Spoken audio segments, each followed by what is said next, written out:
$35 million. That's how much Tropicana spent when they rebranded and changed their packaging back in 2009. But this initiative, as you might not have guessed, failed. If you're watching this video, you're probably having reservations about pulling the trigger on rebranding your business. In this video, I'll guide you through a few considerations, tell you why Tropicana's rebranding attempt failed, and how Domino's Pizza championed theirs. Let's get to it. One primary concern is the potential loss of customers you worked hard to acquire.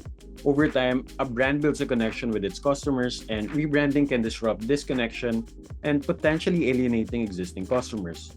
It could also be because of your new visual identity, brand personality, or some significant changes in your offerings. Changing your brand may confuse customers accustomed to the old identity. Imagine if Coca-Cola underwent a rebrand and suddenly changed their cans to purple.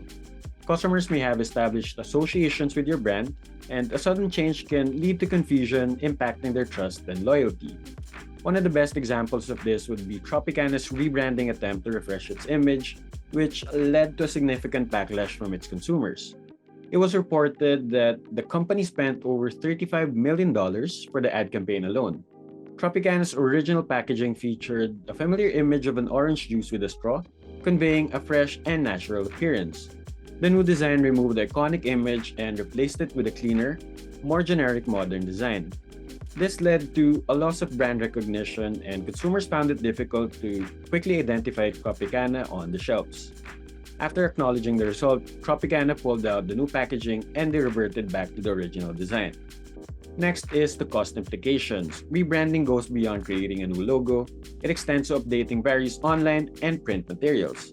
Other than paying the agency for their service, the next thing you'll have to do is produce the marketing materials that go with the new brand.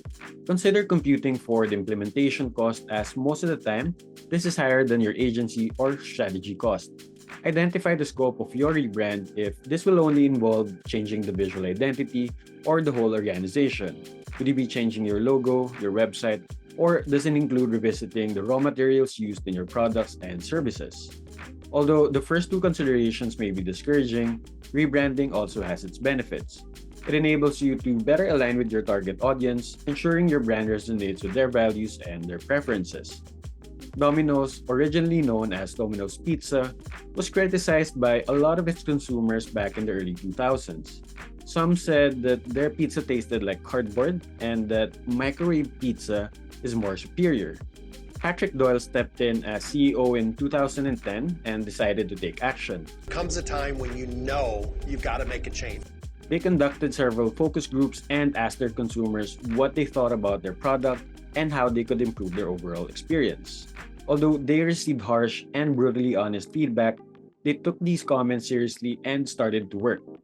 Domino's didn't just update their logo, they revisited their service and their recipe.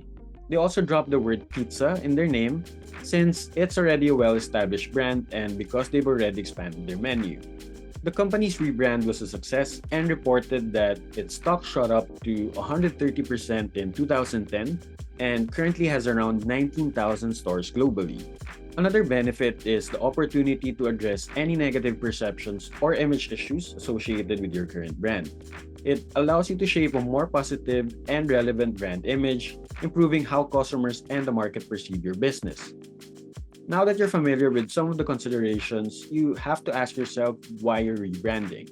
Is it because of a merger, a change in business direction, or a need to realign with your market?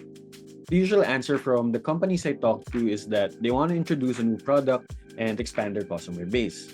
These are just a few of the many things that you have to consider before you rebrand. If you want to learn more about branding and marketing, subscribe to this channel and I'll see you next week. Cheers!